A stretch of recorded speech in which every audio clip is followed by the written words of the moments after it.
దాసరి ప్రసాద్ గారు, గిరిగేంద్ర గారు, అదేవిధంగా సుబ్బారెడ్డి, అందరికీ నమస్కారం తెలియజేస్తూ, ముఖ్యంగా ఈరోజు మనందరం కూడా కలవడం జరిగింది. గౌరవనీయులు మాజీ ముఖ్యమంత్రి అయినటువంటి జగన్మోహన్ రెడ్డి గారు ఉన్న జంతర్ మంతర్ దగ్గర వారి యొక్క ఓడిపోయిన ఎమ్మెల్యేలు, గెలిచిన ఎమ్మెల్యేలు, రాజ్యసభ సభ్యులు అనేక మంది నిన్న జంతర్ మంతర్ దగ్గర ధర్నా చేశారు. అంటే ఆ ధర్నాకు మరి వారి ఉనికిని కాపాడుకోవడం కోసమా, లేకుంటే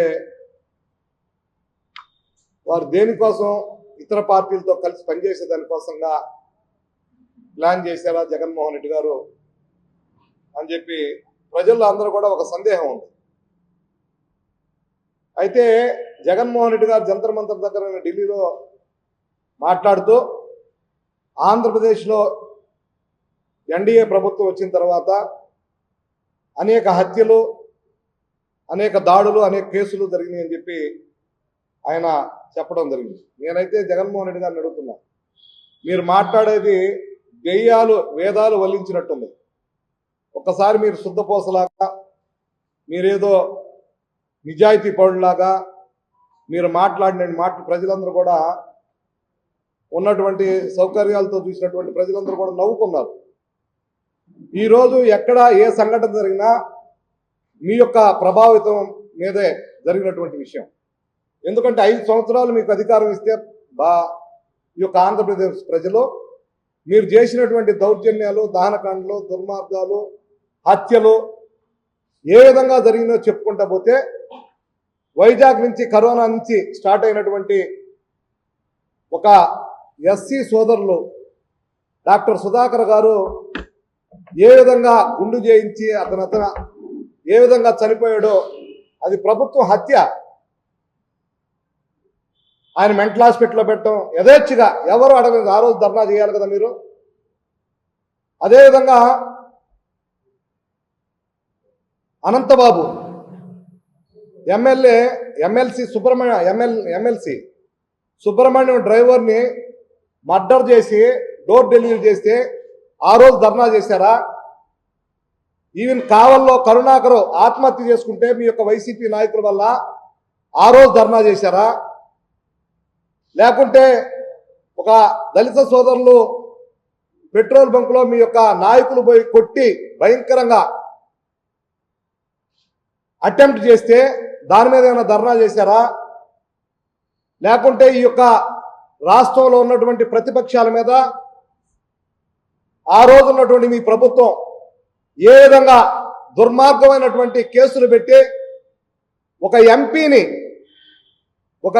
తీసుకెళ్ళి ఏ విధంగా కొట్టి హాస్పిటల్లో కూడా ఆధారం లేకుండా చేసినటువంటి ప్రభుత్వం ఆ 5 ఏళ్ళు మీది కాదా? ఒక్కసారి ఆలోచన చేయండి.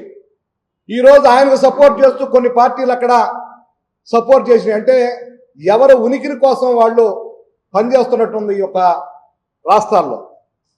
ఆయన చేసినటువంటి దుర్మార్గాలన్నీ కూడా నిన్న ఆయనే చెప్పుకున్నటువంటి పరిస్థితి అందరూ కూడా చూస్తూ ఉన్నారు.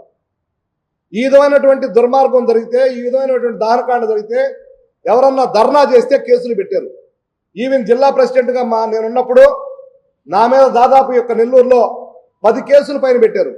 అంటే ప్రజల కోసం నిన్ను నిలదీసినందుకు, ధర్నాలు చేసినందుకు, నువ్వు చేసేటువంటి దుర్మార్గాలను నిలదీస్తే ఒక జిల్లా అధ్యక్షులుగా ఉన్నటువంటి నా మీద ఆ రోజుల్లో 10 కేసుల దాకా పోలీస్ స్టేషన్లో కేసులు పెట్టారు.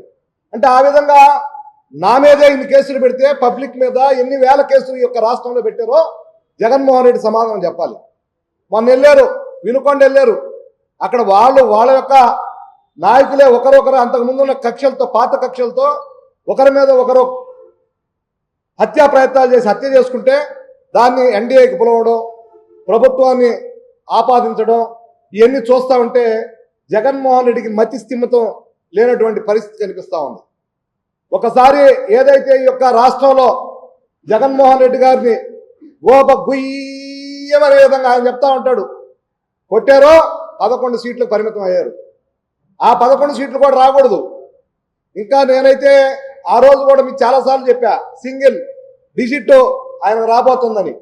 ప్రజల్లో పెద్ద ఎత్తున మార్పు వచ్చింది కూడా గమనించకుండా, ప్రభుత్వానికి సమయం ఇవ్వకుండా, ప్రభుత్వం వచ్చే ఎన్నెళ్ళు అయింది ఒకసారి ఆలోచన చేద్దాం. నీ దుర్మార్గాలన్నీ కూడా బయటకు రాకుండా అప్పుడే నీ జైలు జీవితానికి పోవాల్సినటువంటి అవసరం ఉంది.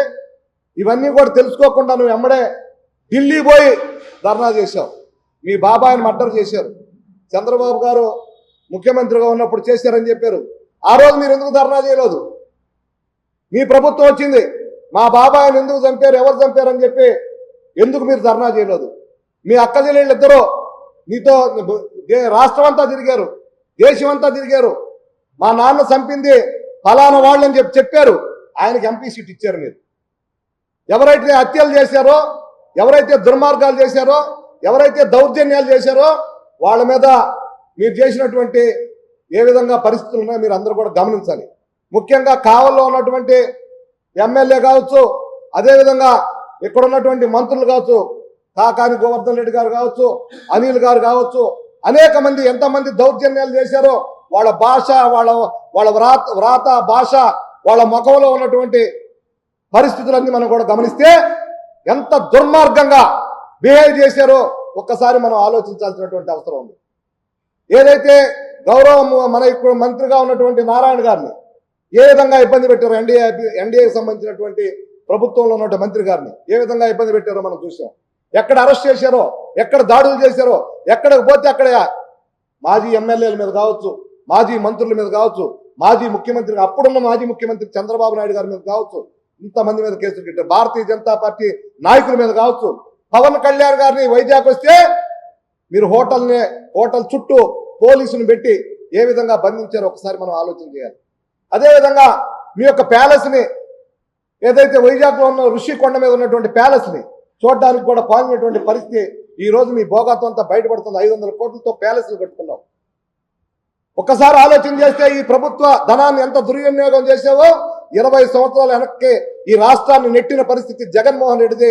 ప్రజలందరూ గమనించి నీకు సరైనటువంటి సమాధానం చెప్పినటువంటి పరిస్థితి కాదని చెప్పి భారతీయ జనతా పార్టీ తెలియజేస్తుంది.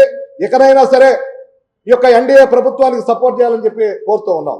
నిన్న ముఖ్యమంత్రి గారు ఎన్డీఏ సంబంధించినటువంటి ప్రభుత్వంలో నిన్న అసెంబ్లీలో ఈ యొక్క వైన్ మీద, ఈ యొక్క బ్రాందీ మీద నిన్న వైట్ పేపర్ రిలీజ్ చేయడం జరిగింది. నువ్వు దాదాపు 1,00,000 కోట్ల రూపాయలు మనీ ట్రాన్సాక్షన్ జరిగింది. 1,00,000 రూపాయలు. ఈరోజు చిన్న బడ్డీ కొట్లు కూడా, చిన్న షాపులు కూడా ఈరోజు అందరూ కూడా డిజిటల్ ఉపయోగిస్తే నువ్వు క్యాష్ తీసుకున్నావు. 1,00,000 కోట్ల రూపాయలు జరిగితే దానిలో కోట్ల రూపాయలు, 1,000 కోట్ల రూపాయలు అవినీతి జరిగినటువంటి పరిస్థితి రాబోతూ ఉంది. అదేవిధంగా హౌసింగ్ లో కూడా కావచ్చు, చాలా మంది పాపం నమ్మి కాంట్రాక్టర్లు హౌసింగ్ ఏ విధంగా కట్టారో మనకు తెలుసు. కానీ ఆ హౌసింగ్ కూడా మీ కార్యకర్తలకు ఇచ్చినటువంటి ఘనత అనేక జిల్లాల్లో జరిగింది. నెల్లూరు జిల్లాలో కూడా జరిగినటువంటి పరిస్థితి. దీని మీద కూడా భారతీయ జనతా పార్టీ తరఫున ముఖ్యమంత్రి గారు చంద్రబాబు నాయుడు గారికి, ఎన్డీఏ ప్రభుత్వానికి నెల్లూరు జిల్లా నుంచి కూడా రిప్రజెంట్ చేయబోతా ఉన్నాం. తప్పనిసరిగా దీని మీద ఎంక్వైరీ చేయాలి. ఎందుకంటే ఒక పేదలకు సంబంధించినటువంటి హౌసింగ్, ప్రధానమంత్రికి సంబంధించినటువంటి ఆవాస యోజన కింద ఇచ్చినటువంటి ఇళ్ళు, ఇవన్నీ కూడా మీరు ఏ విధంగా దుర్మార్గం చేశారో మనం ఒక్కసారి ఆలోచన చేయాలని చెప్పి మిమ్మల్ని అందరినీ కూడా కోరుతూ ఉన్నా. అదేవిధంగా ఈరోజు మనం చూస్తున్నాం, మీరు హత్యలు చేశారు, కేసులు పెట్టారు, దుర్మార్గం చేశారు, దౌర్జన్యం చేశారు, దోపిడీ చేశారు, దుర్మార్గం చేశారు. ఎక్కడ చూసినా గ్రావిలు, ఇసుక ఎంత దోచుకోలో మనం అందరం కూడా చూసాం. కానీ ఈరోజు ప్రభుత్వం వచ్చిన తర్వాత నిజాయితీగా అధికారులకు స్వేచ్ఛ ఇచ్చి ఎక్కడ కూడా ఇబ్బంది లేకుండా పనిచేస్తున్నటువంటి ఎన్డీఏ ప్రభుత్వాన్ని మీరు ఈరోజు అబాస్పాలు చేయాలంటే మీరే శిక్ష పడుద్ది.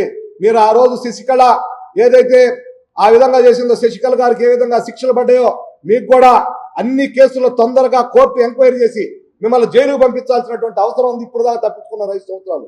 అదేవిధంగా అవినాష్ రెడ్డి ఏదైతే హత్యలో పాల్గొని సిబిఐ క్లారిటీగా ఇచ్చింది. మళ్ళా ఈరోజు అవినాష్ గారు మళ్ళా సిబిఐకి రాస్తా ఉన్నారు. అన్ని ఆ రోజు ఉన్నటువంటి సిబిఐ తప్పులు చేశాడు. ఈరోజు నీ ప్రభుత్వం ఉంది, నువ్వు ఎన్డీఏతో కలుస్తా ఉన్నావు. అయినా సరే మీరు ప్రభుత్వంలో నిరూపించుకోలేని వాస్తవాలు బయటకు వచ్చాయి. ఇకనన్నా సరే మేము గౌరవ ముఖ్యమంత్రి చంద్రబాబు నాయుడు గారిని, అదేవిధంగా ఎన్డీఏ ప్రభుత్వాన్ని కోరుతున్నాం. భారతీయ జనతా పార్టీ వెంటనే అవినాష్ రెడ్డిని అరెస్ట్ చేయాలి. ఎవరైతే ముద్దాయిలు ఉన్నారో వాళ్ళందరినీ కూడా శిక్ష పడే విధంగా చూడాలి. జగన్మోహన్ రెడ్డి కేసులన్నీ కూడా కోర్టులో అతి త్వరగా విచారణ చేసి ఆయన జైలుకి పంపించాల్సినటువంటి శాశ్వతమైనటువంటి జైలుకు పంపించాల్సినటువంటి పరిస్థితి ఉందని చెప్పి కూడా తెలియజేస్తున్నా. ముఖ్యంగా మనందరం కూడా చూసాం, మా ప్రభుత్వం వచ్చిన తర్వాత, ఎన్డీఏ ప్రభుత్వం వచ్చిన తర్వాత ఈ రోజు మనం చూస్తూ ఉంటే కావల్లో దాదాపు 120 ఎకరాలు గవర్నమెంట్ ల్యాండ్స్ అయితేమి, గుంటలు అయితేమి, ఏదైతే పశువులకు ఉన్నటువంటి గుంటలు, శ్మశానాలు అన్ని ఆక్రమించి ఫ్లాట్లు వేస్తే గౌరవ ఎమ్మెల్యే కావ్య కృష్ణారెడ్డి గారు ఈ రోజు ఎన్డీఏ ఎమ్మెల్యే ఈ రోజు పెద్ద ఎత్తున ఆ యొక్క అవినీతి మీద ఈ రోజు విచారణ జరుపుతా ఉన్నారు. ఈ రోజు అన్ని కూడా బయటికి తీస్తా ఉన్నారు. గగ్గోలు పెడుతున్నారు రియల్ ఎస్టేట్ చేసే వాళ్ళందరూ కూడా, ఏదో ఆక్రమణదారులందరూ, దోచుకున్న దారులందరూ కూడా. ఒక్కసారి ఈ విధంగా నేను ఒక్కసారి హ్యాండ్స్ అప్ చెప్తున్నా ఎమ్మెల్యే గారికి. అదే విధంగా మంత్రి గారు, 2 మంత్రులు ఉన్నారు మన జిల్లాలో, మంత్రులు 2 కూడా, అదే విధంగా ఎమ్మెల్యేలందరూ కూడా ఈ యొక్క అవినీతి మీద మీరు పోరాడాలని భారతీయ జనతా పార్టీ ఒక కూటమిలో ఉన్న సభ్యులుగా మేమందరం కూడా డిమాండ్ చేస్తున్నాం. ముఖ్యంగా మనం చూస్తూ ఉంటే అప్పుడేమో దహనకాండ, ఇప్పుడేమో అభివృద్ధి. చూస్తే రాజధానికి ఈరోజు బడ్జెట్లో స్వేచ్ఛగా ఈరోజు 15,000 కోట్లు కేటాయించారు. అదేవిధంగా పోలవరాన్ని ప్రతి పైసా మేమే పెట్టుకుంటా పూర్తి చేస్తామని చెప్పారు. అదేవిధంగా పారిశ్రామికంగా ఉన్నటువంటి ఏదైతే వైజాగ్ ఉందో స్టీల్ ప్లాంట్ కూడా కేటాయించడం జరిగింది. అనేకమైనటువంటి పరిశ్రమలు రాబోతా ఉన్నాయి. అనేకమైనటువంటి ఈ యొక్క రాష్ట్రాన్ని ముందుకు తీసుకుపోయేదానికోసంగా ఈ యొక్క బడ్జెట్లో ప్రవేశపెట్టినటువంటి గౌరవనీయులు భారత ప్రధాని నరేంద్ర మోడీ గారికి నెల్లూరు జిల్లా తరఫున ఈ రోజు పెద్ద ఎత్తున ఆయనకు అభినందనలు తెలియజేస్తూ ఉన్నాం. ఎందుకంటే బడ్జెట్లో ఆంధ్రప్రదేశ్ ని ఏ విధంగా గుర్తించి, రాజధానిని ఏ విధంగా గుర్తించారో ఒక్కసారి ఆలోచన చేసి ప్రజలందరూ కూడా డబుల్ ఇంజిన్ సర్కార్ ఎలా ఉంటుందో ఒక్కసారి ఆలోచన చేయాలని చెప్పి భారతీయ జనతా పార్టీ డిమాండ్ చేస్తూ ఉంది, తెలియజేస్తూ ఉంది.